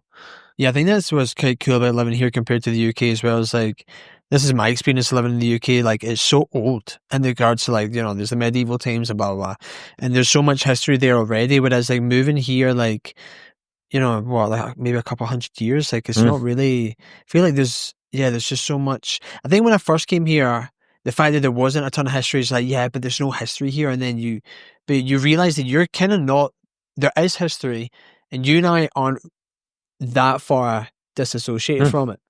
You know, again, in the UK, you're like, you know, it's thousands of like years of castles and whatever, whereas we're like a couple of 100 years away from, maybe not even that, from like Bill Pato, or like these people who like were like pioneers of the park. You're like a couple of generations. You stand on like Mount Athabasca, you stand on these mountains, you think, I'm not the first person to stand here. Yeah. I've also in all this very expensive gear, you know, the first people that came up here, you know, now we get to drive. Now in a day, you can set off from Calgary, you can get somewhere in your car, go climb that mountain in the same day, come back down and drive all the way back to Calgary again. Yeah. You know, before the railway was built, you know, it'd take you a couple of days to get horseback to the base camp of where you're going to climb, and then you'd go up what you thought was the route. You just do a lot of route finding going up there, and then you get to the top, and you're like, wow. You don't take a photo, you don't post it on Instagram, you just take it in, and you go back down, and that's it. Yeah, it sounds like you you resonate with that quite a lot. Yeah, like that. More. Sometimes I wish we could go back to simpler times. Yeah, dude. Yeah, I mean, I know. Like, I love having a mobile phone, but I also wish I didn't have a mobile phone. Yeah, I think once a month I Google flip phones. Like once a month I go on Amazon and I look up flip phones, and I'm like, I constantly am like, oh, like, and then I'm like, nah, it's pointless because I like Spotify and shit like that. Yeah, I always get that, you know, the brick. Yeah, advert on mine. Did we chat about this? No, I've never had one, but one of my goals for this winter is to use my phone less. Yeah. I need to use it for banking. I need to use it for other things, but just getting off social media and just trying to nail down and stop wasting my time. Yeah, well, on my phone. You know, I'm getting an indentation on my finger just from holding my phone. Yeah, probably too. Yeah, I can't remember, but I remember reading this book, and it wasn't necessarily just about phones, but I think it was about living a less distracted life. And anyway, but one of the things that it said in it, which is super simple, was like, I deleted I mean, I do have a social media for this podcast, obviously, but I'd already deleted social media, but I turned off every single notification on my phone. So if you go open my phone, like, I don't get any notifications unless it's like a text message or like a phone call. And even when you go into like the apps, like I obviously do have apps for fucking anything, just a banking one where normally it'll pop up with that little red thing. Like I've got all that turned off. So that I need to, like, there's no, like, when I open my phone, I'm like, oh, fuck, there's that thing. Like, just turn it all off. And honestly, like, because I noticed it as well, like, I bought, like, a smartwatch where I got messages onto it, and I bought it kind of for that reason. But see, like, I didn't realize again, and then this is when I turned that off as well. See, when your phone, your wrist is physically buzzing from a message, like, it's so distracting. So, yeah, I honestly just fucking turned off literally every single notification. Yeah. And it was, it's a huge change, you know. It's a huge advantage having phones, but also I think a slight disadvantage as well, you know. Yeah. The one thing I worry about that brick though is the fact that I'm like, because fundamentally the reason I don't buy a flip phone is because I'm like, I should just have the discipline that I don't use these things. And I think if I bought that brick device, which is like, it like locks your phone or certain apps on your phone, I think I would just do what I do, which is like I'd use it and then I'd open it once to go on Instagram or whatever, and then I would just fucking. It's all to do with my discipline as opposed to like the device I have. Yeah, I have time limits on my phone, but and you just skip it. I can skip it. Yeah, there's no discipline there. I know. But yeah, that's definitely one of my goals for sure. But I think it's a very new thing. It's only a new thing, you know. I am of that generation where my first phone was an iPhone 3.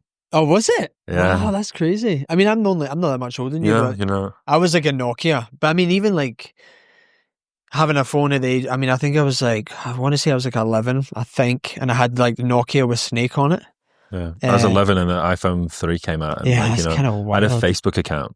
Yeah, I've had a Facebook account ever since I was 11. Yeah, which is kind of crazy. But so when you were younger, like when you were younger than that, when you were at school, like, because so when I was at school, and I'm not again that much older than you, but like if you were off school, I had to wait to get home to call you on the phone and be like, where were you? Like there was no.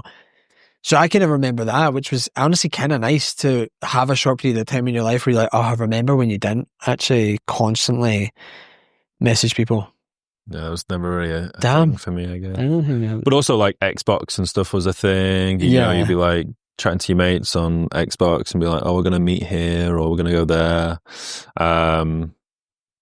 But yeah. And then, you know, Snapchat came through and Instagram and So do you find internal struggle at all between like all that stuff and then wanting to just have peace and quiet in the mountains? Yeah, I definitely have found this summer, like going on those camping trips and being away for 3 days, no service, and just not being able to like go on your phone. Just not being able to go on it. There's no service. I can take pictures with it, but I can't load anything on it. Someone can't text me about something next week that's happening. I have to completely just disassociate from it, which is really nice just to sit around a campfire, feel like a true pioneer. Just, you know, you've gone climbing for a day, you get to sit around and have a few burgers and just chill out. Yeah, it's kind of which is really nice. It's kind of weird that we crave that. I'm sure that people back in those days would have been craving this kind of lifestyle that, you know, you can just go and sit in your car and get warm if you really don't want to go camping, and everything turns to shit. It's kind of weird how tables have turned. Yeah, I also think it's kind of crazy where like if you think about technology and like the modern age and all the stuff that we have, we live where we live, so there's obviously like mountains and waterfalls and all that stuff.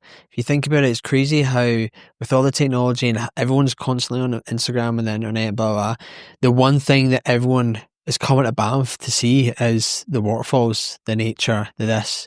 Like no matter how much technology you have, like that still has such a draw to people. Yeah.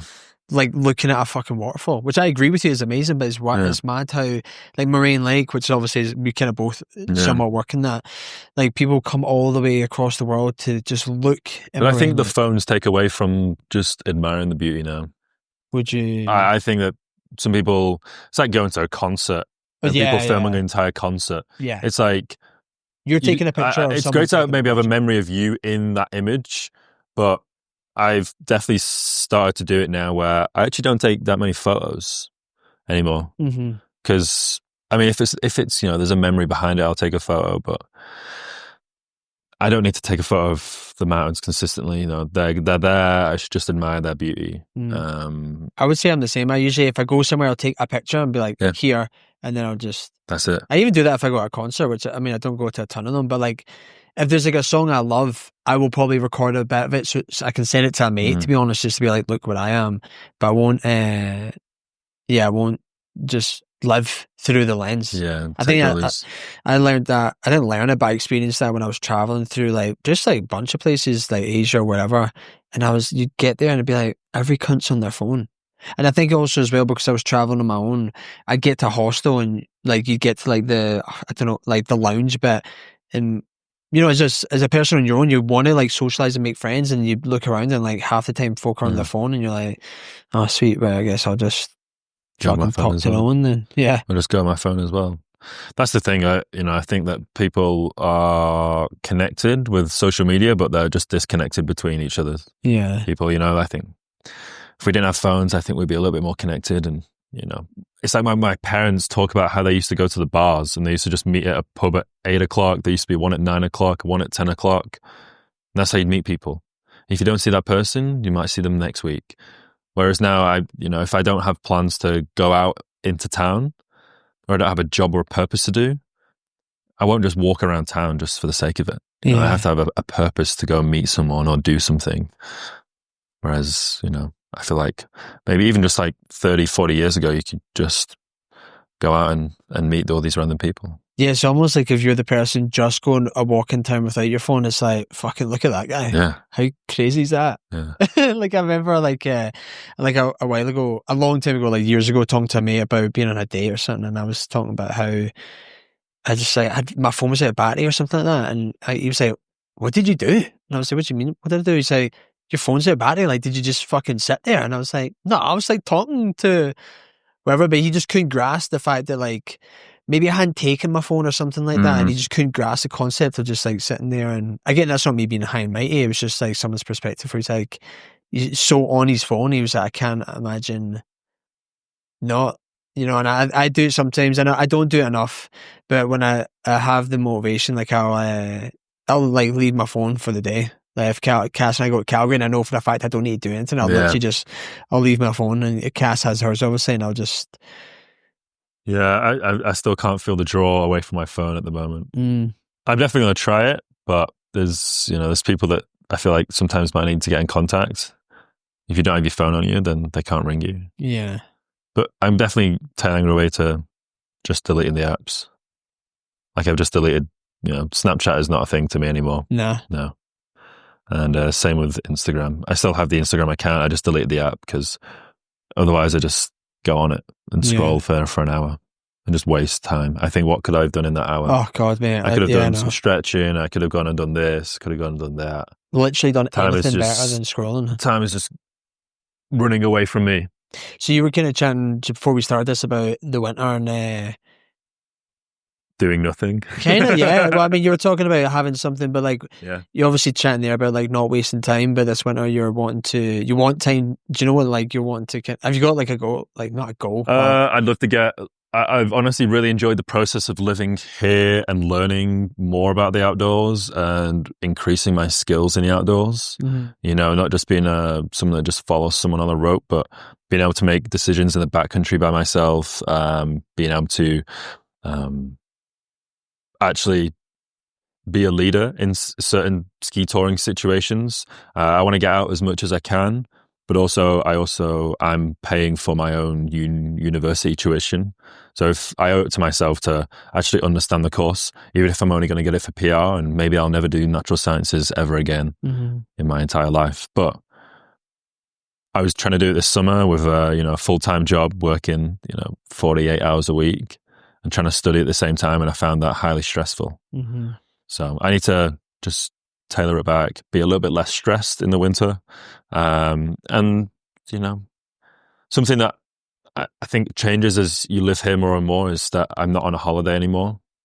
I've completely realized that I'm not just on a holiday anymore. I actually do need to just be an adult and do adult things. And, I've done it in a non-chronological order of doing university once I've done all this traveling. Most people do it the other way around. But if I want to stay in this country, I need to be smart about it and actually do it. Give myself the time to do it and actually study it. Want to obviously go get better at climbing. And you were talking about like learning, like not just wanting to like follow on a rope and go to these places. You actually want to learn yourself how to do it. Like, why's that? Just because you want to be able to do it yourself? Yeah, or just... because those partners might not be around all the time. You know, as people travel and they move through, you know, I can't just be relying on people like Bobby and other friends to be like, okay, are you free to do this day? Mm-hmm. You know, and then you start to meet other friends that maybe have just come in the entry level and they want to go out with you. So also, it's way safer if two people know what they're doing on a rope than just one person, and one person kind of knows what they're doing, which I've really enjoyed, just learning all the different systems and procedures, and there's always more to learn. My dad always says this, but every day is a school day. Does he? You know, yeah. Has your dad just got like a list of quotes? Yeah. Sometimes it'd be like, the very old one would be, you're as much use as a chocolate fire guard. That's pretty sweet. I quite like. I'm a quote guy. Like I have a literal list of quotes on my phone. Now I'll be honest, they're less funny. They're more like wanky motivational ones. Like, be the best you can be. But I whenever I hear a cool quote, I'll like put it in this thing. And I don't know if like in the future I'll try and get like a wall and get them all like on a wall print or something. There's some quotes super easy that I remember. And does he say them all the time? Not all the time, no. But it's just of his generation. Some of them aren't. Has he ever said one where you're like, that makes no context, that's like no sense in this day and age? Yeah. But I don't know if I should share it. Oh, yeah. Yeah, there are some. Yeah, there's definitely a few UK-isms. There's definitely some military ones too. Yeah. Because he's in the military, he's kind of got some of these military ones. And yeah, it may not be worth. I probably should put them on a public forecast. Yeah. I'll tell you after. Yeah, it was funny. There's a pretty funny one that he tells me, but you know, I could say it to someone and they're going to have no idea what it means. But once you explain it, it kind of does make sense. Yeah. But yeah, definitely just get maybe a little bit stronger this winter. I think that's the great thing for, you know, winters. You can learn it from, you know, it's just me going on a very big tangent now, but you know, bears don't do anything in the winter time. They just sleep. Mm-hmm. I think, you know, winter's great for just resting and just, you know, summers can be super busy, especially in Banff and tourism industry. Wanting to get out, especially conditions wise, you know, going up to the tops of these peaks is only really doable sometimes in the summer, but sometimes it can work on the other hand where getting up in the mountains and getting to the top of these peaks, it can only be done in the winter time. So I would love to do some of the bigger ice field, like Mount Columbia, the Twins on the ice fields this winter in May.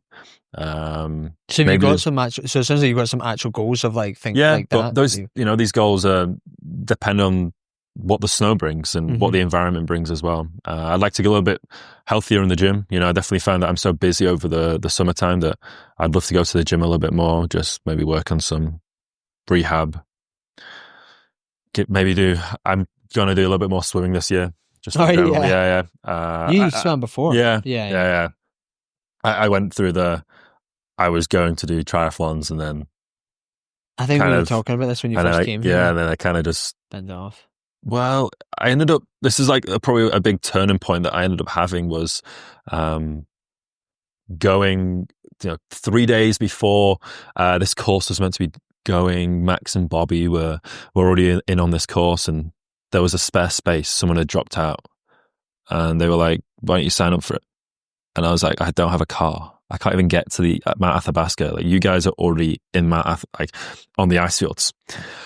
So luckily they helped me out. I got the bus to Lake Louise. They picked me up. I got all the gear sorted, all of it rented.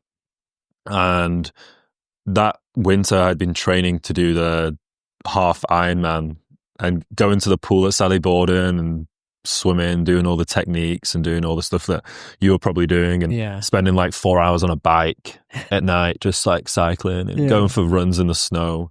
And it was just to get fit in general as well. You know, I do enjoy the endurance sports as well. And I've done them in the past. And I thought if I can train and do them, because before I was just all around fitness was okay.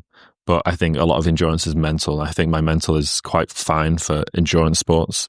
I've done like, silly like 12-hour runs, like those Tough Mudder events, just running for 12 hours. I never thought I could run for 12 hours, but apparently you can if you just go around in circles all the time. And Yeah, if you have someone there as well, even helps even more.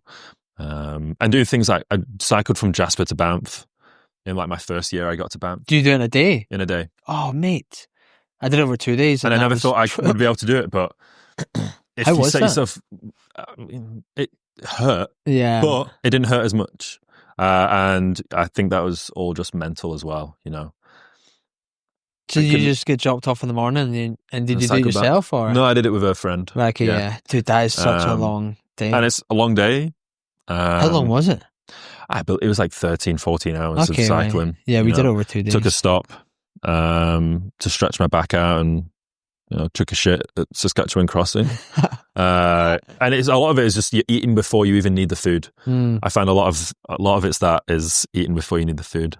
So I thought, why not try and get better? And this major turning point was I went on this 5-day course with Max and Bobby of introduction to basically mountaineering.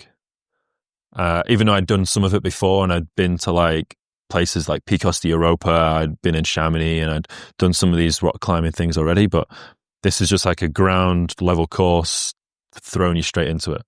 And from there I was like, I can do triathlons when maybe my knees aren't working so good anymore, and I don't have the youth on my side to go up these peaks and climb them whilst I can run on 4 hours sleep, or I can go back to back and back to back on these huge missions.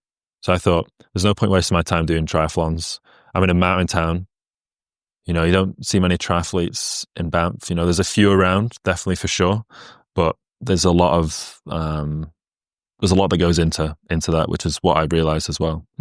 But a major turning point was going on this course, and then from there I had buddies to go and do these huge adventures with, and then it kind of just snowballed into having partners to go out with and being able to learn and be safe with each other.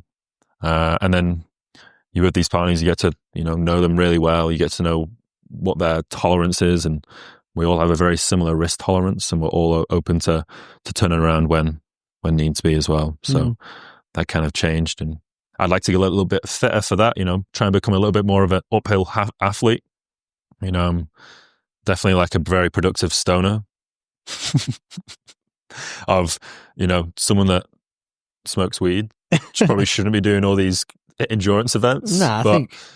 Which I think is just a stereotype. Yeah. And maybe just trying to get a little bit better going uphill, do some Stairmasters, do some swimming. I think swimming is great. When I did do it, I felt really fit. Yeah. Cardio-wise, it really makes you work on your breathing, and it's like meditation in a way, Just, I didn't have any earphones in or anything like that. Just going for it and watching your breath and feeling super fit. Yeah. Really enjoyed that. Yeah, because it kind of goes back to what you were saying about, we were chatting about drinking, but it's like, coming here and not taking advantage of being in the mountains. And I think that's something that I've definitely fell prey to. I don't know if that's the right expression, when I first came here, where I was kind of still doing what I did back home. Like I didn't really adjust to, it's more like gym. Let's go to the gym, and I do hikes and stuff, but it's only really been that I've been here 5 years, and dude, honestly, it's been the last year that I've actually done a multi-pitch, done a Mount Athabasca, like been out, like camped, and yeah, it's kind of like, what's the fucking point in living here? And then just, I guess at the same age that you and I are, to a degree, I know we're different slightly, but when you're young, and I was trying to bid this with a friend the other day, but it's like all my mates are getting into golf right now, which is totally fine. Like golf is cool, whatever, right?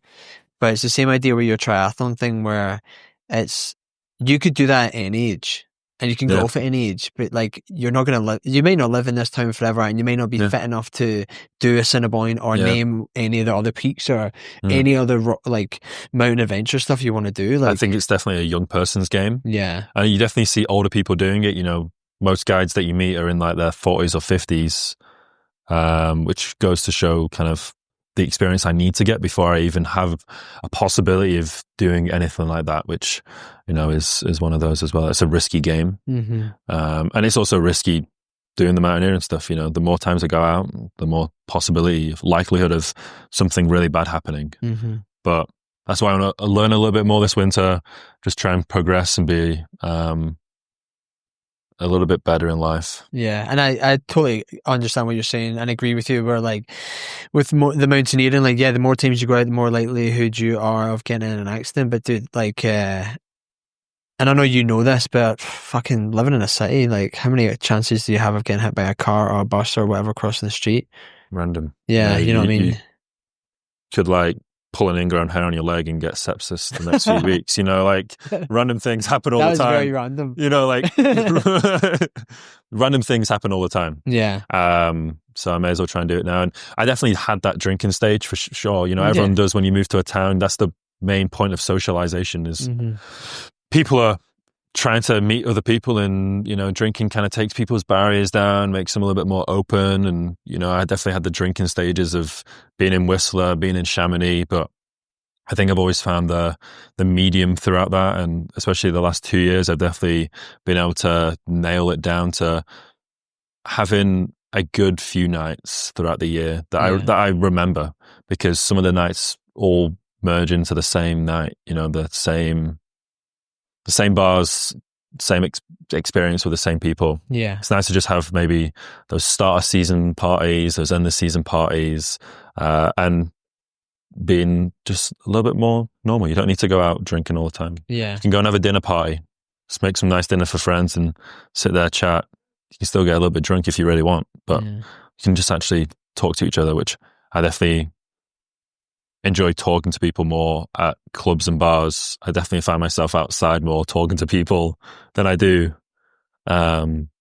inside the club dancing. I'm not trying to go there to dance. I'm really there just to hang out with my mates. I would honestly... Are you the opposite? No. Are you more there for the dancing? Yeah, no, I was gonna say that about you. I was like, if you had said there, like, I'm there for the dancing, I'd be like, I need to see this. No, I know you. I'm there for the salsa nights. Yeah, I would do salsa. I've kind of always thought like I'd love to learn to salsa, but that's a fucking different story. But yeah, we can try that after. Yeah, I think also with the whole drinking thing and living here is like, I think when I drank and had a hangover back home, it didn't really bother me that much. I guess because I had lived there so long and maybe done a bunch of stuff. But I think also as well, when you live here and you're moved here for the surroundings. Therefore, like when and I've done this here plenty of times, by the way, but like you spend a weekend, the whole weekend being hungover, and you're like, oh, I could have been outside doing all this stuff. And the next weekend, it's really shit weather. Yeah. You can't do anything. I know. Like, why did I really waste, I always also think about the monetary value that you spend on drinking as well. The $80 that you spend at a bar on like 5 or 6 drinks, whatever that may be, or maybe buy a couple of shots for your friends and all that. That $80 could go to something a little bit more valuable in life. It could go to a new cam. It could go to a new nut. It could go to a new tool that you can use in the mountains, or you could actually use in life that you're going to get so many more times out of this. So why would I go and spend it? Oh, dude, I have the worst story. I've probably told it already, but we went to the Calgary Stampede like 3 years ago, whatever, and I wasn't thinking. The week prior, I'd wanted to buy a jumper. The jumper was like $70 or something, and I was like, fucking hell, that's quite a lot, so I'm not going to bother. Didn't buy it, long story short. Go to Stampede, just at one of the tent things, and there's like 8 of us, and I go up to the bar, and I was like, it was my round, right? And this is like, we've been day drinking, so it's kind of late. And I was like, there's 8 of us, can I get 8 vodka cranberries, whatever? That's what it was, 8 vodka cranberries. And she was like, do you want to make it doubles? And obviously I'm drunk, so I'm like, yeah, fucking definitely make it doubles. And she was like, do you want Belvedere? And I was like, yeah, definitely. So I got 8 double vodka Belvedere cranberries, right? And they came in like little stubby glasses, like they're tiny. So I like, before I actually gave them back, it was $240. And I swear my life, it was a $240 round of 8 double vodka cranberries, and mate, paid it. Don't know why. I literally, now in hindsight, I'm like, I should have just been a bit of a dick and just ran away. But anyway, paid it, mate. Went back to my mates, dished out all this fucking gold. And you said, you better fucking enjoy it. No, I was thinking that, but they all like literally, I mean, this is now like nighttime, we've been drinking for like 5 or 6 hours. They all just literally in one drink pretty much like downed it and then just like fucked the glass away. And I was like, I woke up the next day and I was like, I can't believe I wasn't going to spend $70 on a jumper and I've spent $240 on a round of drinks. And even though that's a really stupid and kind of funny story, like it actually, now if I'm in a shop, like not a shop, but like if there's something of value that I will keep and I see it, I always think of that. And I'm like, if it's fucking $50, I'm going to have it forever. Or maybe not forever, but you know what I mean? Like, a few years. Yeah. Get a few uses out of it. You may as well just go for it and do it. And just do that because, yeah, you definitely piss your money away. Oh, literally. For sure. You know, I just think about how much maybe I've spent on drink. And, you know, I'm not like a heavy drinker of any sorts, but it adds up. It really adds up. And you think, you know, it was really great having that. But I could spend $70 on buying some really nice meat from the shop and having a really nice like dinner for tonight. Yeah, 100%. You know, everything can go. Depends how you think about it, really. But it can all go to different sources. Yeah. Yeah.